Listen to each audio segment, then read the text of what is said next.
नमस्ते दोस्तों, Sunita India reaction में आपका स्वागत है। राधे राधे, राम राम जी। कैसे हैं आप सब? मैं अच्छी हूँ, आशा करती हूँ आप सब भी अच्छे होंगे।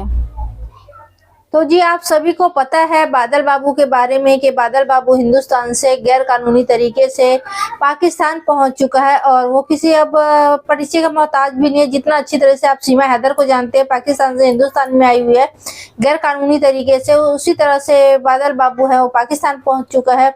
तो क्या आप लोगों का सवाल बहुत ज्यादा थी, मतलब मन में बहुत लोगों का, क्योंकि बादल बाबू आज तक सही सही जवाब नहीं दिया कि वो किस रास्ते से बॉर्डर क्रॉस किया है, पाकिस्तान में कैसे पहुंचा वो।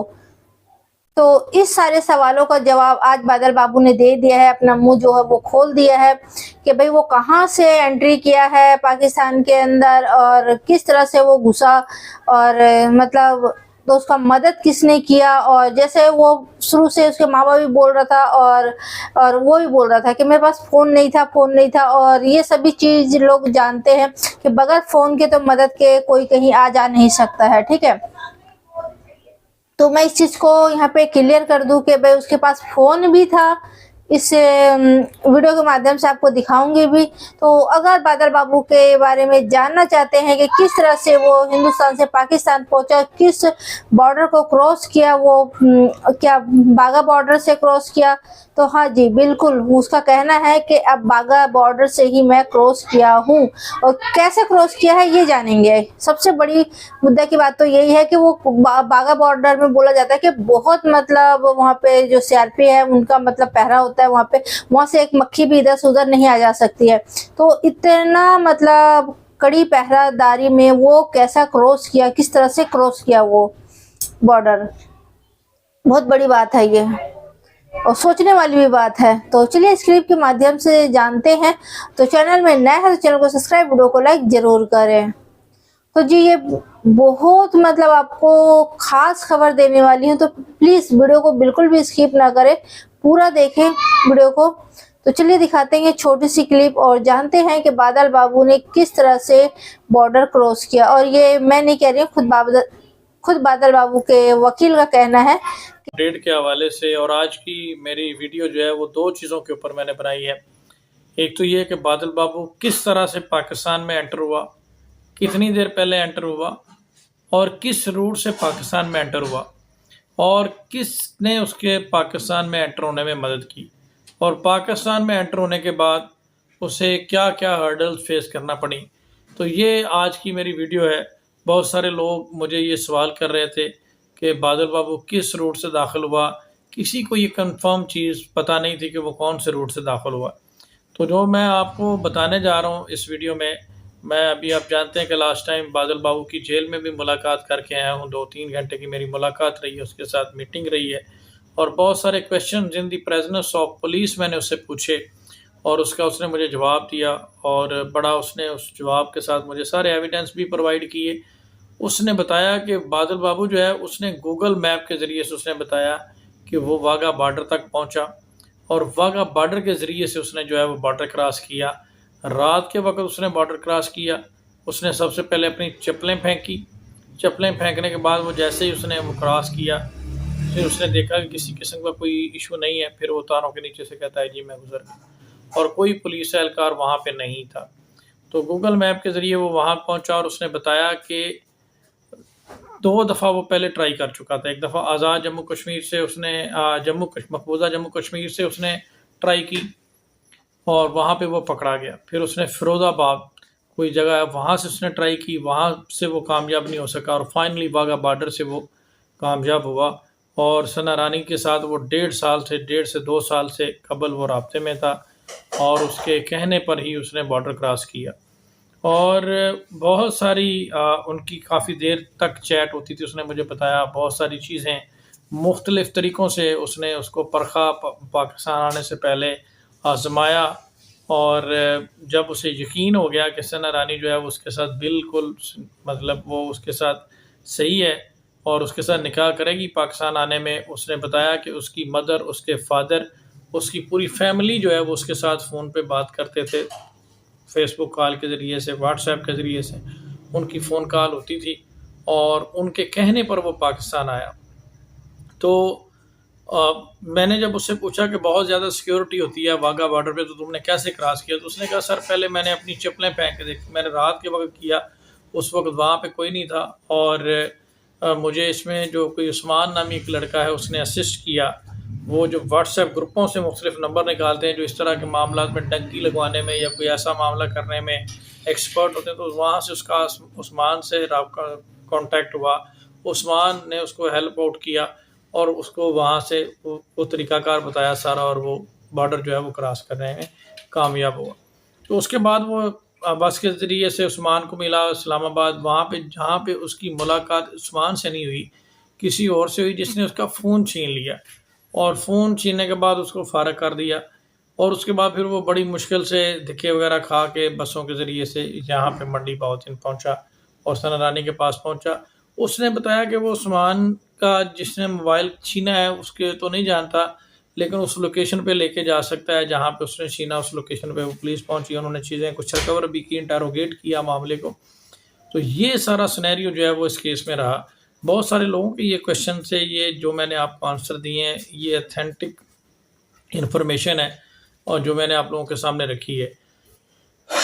फिर उसने बताया कि तकरीबन 1 डेढ़ माह हो गया था उसे सना रानी के घर में रहते हुए, तो ये चीज़ भी उसने सामने रखी और ये बताया कि उसके बाद फिर जो है वो हाजी अंकल और दीगर लोग जो हैं वो उनके पास ही रहना चाहता है, वो किसी सूरत पाकिस्तान से नहीं जाना चाहता। कोर्ट में भी उसने यही प्रेयर की, कोर्ट में भी उसने ये रिक्वेस्ट की कि वो पाकिस्तान में रहना चाहता है और आउट ऑफ इंडिया में नहीं जाना चाहता। बल्कि उसने तो बड़ी शॉकिंग किस्म की रेवलेशंस की कि वहाँ पे ये होता है, वहाँ पे ये होता है। बहरहाल हम कोई कंट्रोवर्शियल गुफ्तगू नहीं करना चाहते, किसी किस्म की कोई ऐसी बात नहीं करना चाहते। सिंपली उसने कहा जी कि वो सना रानी के लिए किसी भी हद तक जाएगा और हर हाल में उसे हासिल करके रहेगा। और इस मामले में उसने बताया कि वो हाजी अंकल भी इन सारे हक़ाइक़ से जानते हैं। फिर सना रानी के जो मामू हैं उनको भी पुलिस ने इन्वेस्टिगेट किया, उसके भाई को भी इन्वेस्टिगेट किया जिसका नाम अदील हसन है। तो उन सब को इन्वेस्टिगेट करके उन्होंने भी ये बात बताई कि उनके कहने पर, वो माने या पुलिस के सामने, कि उनके कहने पर, उनके बुलाने पर ये पाकिस्तान में पहुंचा। तो ये तमाम तर हक़ाइक़ जो हैं वो उसने रखा और फाइनली चार्जशीट में भी ये बात मैंने आप लोगों को बताया कि ये क्लियर होगी कि वो कोई एजेंट नहीं है, वो एक लव के मामले में आया और सना रानी की वजह से ही वो पाकिस्तान में आया। तो ये एक आप देखें कि बड़ा एक कह लें कि अजीब किस्म का ये केस है कि एक लड़का जो है उसने एक बहुत बड़ा मुझे जवाब दिया। उसने कहा जी कि हर बार ये होता है कि लड़की, मैंने कहा कि आप इतनी कैसे आपने इतना बड़ा स्टेप ले लिया? उसने कहा इसमें कौन सा कोई ऐसी बात है, मैं उसके साथ सिंसियर था, मैं उसके साथ लव करता था, मैं उसको बहुत ज़्यादा चाहता था, तो मैं एक लीगल रिलेशनशिप बनाने के लिए यहाँ पर आया हूँ। और हर बार लड़की जो है वो अपनी जो है वो माँ का या अपने माँ बाप का घर छोड़ती है, तो इस बार लड़का छोड़कर आ गया, मैं छोड़कर आ गया, तो इसमें कौन सी बात है? तो मैं उसके पास आ गया, तो मैंने ये ट्रेंड जो है वो चेंज किया है। तो इस तरह की कोई गुफ्तगू मैंने उसकी सुनी और इन सारी चीज़ों की मेरे पास एविडेंस भी मौजूद है, ऑडियो रिकॉर्डिंग की सूरत में भी। फिर मैंने उसे मुसलमान होने के हवाले से पूछा तो उसने कहा कि सना रानी ने जो है वो मुझे नमाज़ें सिखाई, रोज़ों के बारे में सिखाया, कुरान पाक के बारे में सिखाया, इस्लाम रिलीजन के बारे में सिखाया। और अभी उसने बताया कि वो रमज़ान में रोज़े भी रखेगा और उसके लिए उसने सेपरेट प्लेस का मुतालबा किया। तो ये सारी चीज़ें उसने बताया कि अब उसके सिखाने पे मैंने सीखी हैं। फिर मैंने कहा कि शायद ये कुछ ऐसा कर रहे हैं, तो फिर मैंने उन्हें कहा कलमा पढ़ के सुनाया, तो उन्होंने वो कलमा पढ़ के भी सुनाया। 3 कलमे उसने पढ़ के सुना दिए, इतना फ्लुएंटली उसने पढ़ के सुना दिए कि तीसरे पे मैंने उसको स्टॉप किया, हालाँकि वो मुझे 6 सुनाना चाह रहा था। मैंने उससे स्टॉप किया कि आप फर्दर इसको ना करें, ठीक है, मैंने जो देखना चाहता था देख लिया। तो ये एक सिनेरियो है, ये एक सिचुएशन अभी सामने आई है। अब यहाँ पे आप देखें कि एक शख्स जो है जिसका कोई यहाँ पे मददगार नहीं है, उसने एक लड़की की खातिर अपना रिलीजन चेंज कर लिया, अपना मुल्क छोड़कर आ गया, अपने पेरेंट्स छोड़ लिए, यहाँ पे अपनी FIR करवा ली, उसके बावजूद वो उसी का नाम ले रहा है। तो हमें क्या करना चाहिए? आप सब लोगों की जो राय है वो मेरे लिए बड़ी इंपॉर्टेंट है। ऐसी सिचुएशन में आप लोग बताएं कि हमें क्या करना चाहिए, हमें क्या ये इसको सपोर्ट करना चाहिए, क्या करना चाहिए, क्या कोई हमारा डिसीजन इसमें गलत है, सही है? इस बारे में आप हमें भी बताएं। देखिए, मैंने तो पहले दिन से ये बात की थी और जो बात की थी वही आप लोगों के सामने आई है और जो इन्फॉर्मेशन मुझे मिल रही है वही हम आप लोगों के पास शेयर कर रहे हैं और वही ऑथेंटिक चीज़ है और वही डॉक्यूमेंट्स में आ रही है, वही उसी को पुलिस वेरीफाई कर रही है और एक प्रॉपर सोर्स के ज़रिए से चीज़ें आपको शेयर कर रहे हैं। अब अगर ऐसी सिचुएशन में तो मेरे ख्याल में सना रानी की जो फैमिली है उन्हें भी शर्म आनी चाहिए कि एक शख्स ने उनके लिए इतना ज़्यादा सेक्रीफाइस किया है, इतनी ज़्यादा कुर्बानी दी है, तो उन्हें ऐसा नहीं करना चाहिए। इससे पाकिस्तान की बदनामी होती है, पाकिस्तान के लोगों की बदनामी होती है, इस्लाम की बदनामी होती है। आपने रिलीजन का इस्तेमाल किया, मोहब्बत का इस्तेमाल किया, ये सारी चीज़ों में पाकिस्तान का नाम ख़राब होता है, दो ममालिक के रिलेशनशिप ख़राब होते हैं, तो ऐसा नहीं करना चाहिए। इस पे जो है वो कोई कोर्स मैयर उनके अगेंस्ट भी अडॉप्ट करना चाहिए।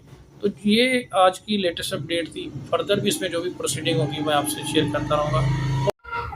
तो दोस्तों यहाँ पे आपने सुना कि भाई बादल बाबू किस तरीके से मतलब पाकिस्तान पहुंचा, उसके पास फोन भी था। ये चीज साबित हो गई इस वीडियो देखने से। ठीक है, जो वो वकील है बादल बाबू का, उन्होंने ये खुलासा किया।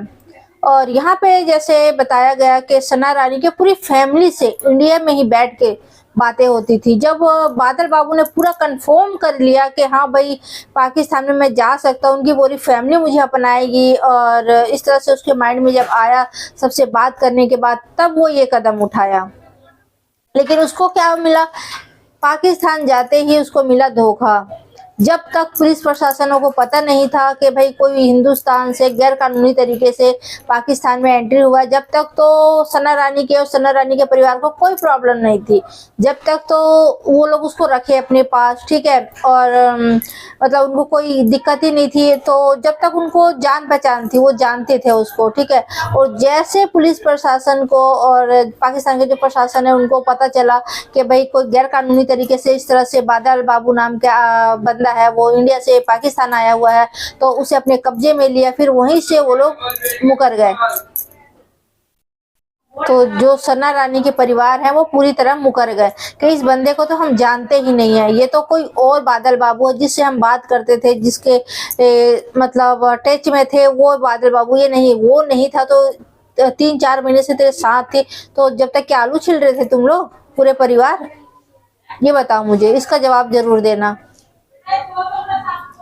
और यहाँ पे जैसे बताया गया है कि बादल बाबू पाकिस्तान से इंडिया नहीं आना चाहता है, ठीक है। सेम मतलब बोलूंगी सीमा हैदर वाला हिसाब है। सीमा हैदर भी बोलती है कि हिंदुस्तान से पाकिस्तान नहीं जाऊंगा। तो क्या भाई पाकिस्तान में बादल बाबू को नागरिकता मिल जाएगी बहुत आसानी से? क्योंकि वहां पे मैं कहूंगी उसका, ठीक है, आप लोग साथ दे रहे हैं। जैसे एक वीडियो में मैं जब इससे पहले जो वीडियो बनाई थी उसमें रमे भाई का मैंने वीडियो देखी थी, तो उसमें उन्होंने कहा कि हम लोग उसका साथ देंगे, उसे अपने साथ रखेंगे। तो ठीक है, अच्छी बात है, आप लोग रखें, उसमें कोई बुराई नहीं है। लेकिन मैं यही कहूंगी कि सना रानी जैसे धोखा दे दिया उसको, उसके पूरे परिवार ने धोखा दे दिया है, तो क्या उसको पाकिस्तान में अब रहना चाहिए धोखा मिलने के बाद भी? बेशक बादल बाबू कहता है कि मैं पाकिस्तान में रहूंगा, तो क्या, मैं ये सवाल जनता से करती हूँ, क्या उसको पाकिस्तान में अब रहना चाहिए या अपने माँ बाप के पास वापस भारत में आ जाना चाहिए? जो भी उसकी सजा है वो काट के। मैं ये नहीं कहती कि उसको सजा ना मिले, भाई जो गलती करेगा उसको सजा मिलना जरूरी है, क्योंकि आगे से दूसरे जो बंदा इस तरह का कदम उठाए तो उसको सबक मिले कि हाँ भाई वहां जाके हमारा वाई वाई नहीं होने वाला है, वहां पे हमें कोई हीरो नहीं बनाने वाला है, हमारा कोई रोल ये नहीं रहेगा कि मतलब हम सेलिब्रिटी बन जाए। हाँ, सजा मिलने वाली है अगर वहां जाते हैं, पकड़े जाते हैं। तो इस तरह से हर इंसान के मन में डर होना चाहिए एक देश के लिए, क्योंकि हाँ, आप सही तरीके से जाइए, आप वीजा लेके जाइए, और जो भी आपका प्रॉब्लम है वो सोल्व करें, ठीक है ना। अच्छे से बैठ के आप प्यार भी करते हैं, जो भी करते हैं, तो वो चीज अलग हो जाती है कि आपका टाइम खत्म होता है, आप अपना देश वापस आ गए। और लेकिन इस तरह से घुसपैठियों की तरह गैर कानूनी तरीके से जाओ, और तो ये मतलब नया जो बच्चे हैं आजकल के, जो बहुत जल्दी बहक जाते हैं कि किसी के बहकावे में आके उठ के चल देते हैं, भाई झोला उठा के चल दिए वाला हिसाब। तो मैं कहूँगी इस तरह से कोई भी कदम ना उठाए, चाहे हिंदुस्तान का, पाकिस्तान का, किसी भी कंट्री का हो। हाँ, एक बात और, जिस तरह से यहाँ पे बादल बाबू के वकील ने बोला तो कि भाई वो पूरी तरह से वो मतलब मुसलमान बन चुका है वो, तो मैं कहूँगी देखिए मुसलमान के बारे में मुझे ज़्यादा नहीं पता, उनके जो रीति रिवाज है उनके बारे में। हाँ, लेकिन अपने आस पड़ोस में, मेरे भी आस पड़ोस में मतलब मुसलमान वगैरह रहते हैं, तो उनसे मतलब जानकारी इतनी तो है मुझे कि अगर लड़का किसी का भी ये हो, जब तक वो जो मुसलमान में खतना होती है ना, करवाते हैं जो, वो नहीं करवाए जब तक वो मुसलमान में गिनती नहीं आती है। तो मैं ये सवाल बादल बाबू के वकील भाई से पूछती हूँ, रमे भाई से, कि भाई वो क्या खतना अपना करवा चुका है पूरी तरह से, अगर मुसलमान बन चुका है तो? ये सबसे बड़ा सवाल है। किसी ने आज तक ये सवाल नहीं उठाया, लेकिन ये सवाल मैं उठा रही हूँ क्योंकि मुझे सुनने में आया था कि अपने आसपास के जैसे लोगों से बता रही हूँ कि मतलब जो मुसलमान है वो लोग बताते हैं, अगर किसी लड़के का, चाहे वो मुसलमान ही होगा, उसका खतना नहीं हुआ है तो वो उसकी शादी भी नहीं हो सकती है, क्योंकि वो मुसलमान में गिनती नहीं आता जब तक उसका खतना नहीं होता है। तो ये सबसे बहुत बड़ी सवाल है। तो इस सवाल का जवाब अगर के कोई मेरे ऐसे भाई या बहन सुन रहे हैं, मेरी वीडियो उसके तक जा रही है उनके तक, तो मुझे इस चीज का जवाब जरूर दीजिए, ठीक है। और आप लोगों का क्या कहना है? क्या बादल बाबू को अपने माँ बाप के पास वापस आना चाहिए, हमारे भारत में आना चाहिए, या धोखा मिलने के बाद भी उसे पाकिस्तान में रहना चाहिए? बस मेरा एक सवाल है। मैं क्या बादल बाबू के प्यार के ना खिलाफ हूँ ना कुछ नहीं, ठीक है। ये नहीं है कि वो 4 बच्चे लेके गया है या 4 बच्चे छोड़ के गया है या मैरिड था तो 20 बच्चा का जिंदगी खराब कर दिया, ऐसा कुछ नहीं है उसके साथ, जैसे सीमा हैदर के साथ है। तो उसका केस बहुत अलग है। तो मैं फिर आज रमे भाई को भी बोलूंगी कि रमे भाई बिल्कुल आप उसके साथ दे रहे हैं, अच्छी बात है। इंसानियत के नाते हर जो सच है उसका साथ जरूर देना चाहिए। जैसे आज तक हम लोग क्या कहते हैं, सीमा हैदर के जो पति है गुलाम हैदर भाई, तो उनका साथ दे रहे कि उसको 4 बच्चे मिल जाए। इसी तरह से अगर कोई सच्चा इंसान है, अगर वो सही है, तो उसका साथ जरूर देना चाहिए। और मैं तो कहूंगी यहाँ पे एक बात जरूर कहूंगी रमे भाई से कि भाई आप वकील हैं तो आप कोशिश जरूर ये करें कि जो सना रानी है और जिसकी वजह से बादल बाबू पाकिस्तान पहुंचा, तो भाई कानून में तो उनकी भी सजा होनी जरूरी है। क्योंकि इस तरह की जो लड़कियां होती ना, जो मतलब बुला लेते हैं किसी को अपने प्यार में जाल में फंसा के और फिर धोखा दे दे, वो गलत है। तो सजा उस लड़की को भी मिलना चाहिए, ताकि उस तरह से कोई लड़की भी है वो भी गलत कदम ना उठाए और गलत चीजों पे उनका ध्यान ना जाए, किसी को गलत तरीके से हम अपने तरफ मतलब खिंचाव करें। इस तरह से मेरा सबसे बड़ा मुद्दा ये था। दो सवाल थे मेरे बस, ठीक है, जो मैं आप जनता से भी करती हूँ और रमे भाई से भी करती हूँ। अगर मेरी वीडियो आप तक जाती है तो आप मुझे इस बात का सवाल का जवाब मेरे को जरूर दे, ठीक है। तो बस दोस्तों, फिर मिलते हैं किसी नेक्स्ट वीडियो में। आपका एक लाइक एक कमेंट मेरे लिए बहुत मायने रखती है, तो प्लीज लाइक कमेंट करना ना भूलें और वीडियो को ज्यादा से ज्यादा आप लोग शेयर करें। तो आज के लिए इतने दोस्तों, फिर मिलते हैं किसी नेक्स्ट वीडियो में। तब तक के लिए जय हिंद, जय भारत।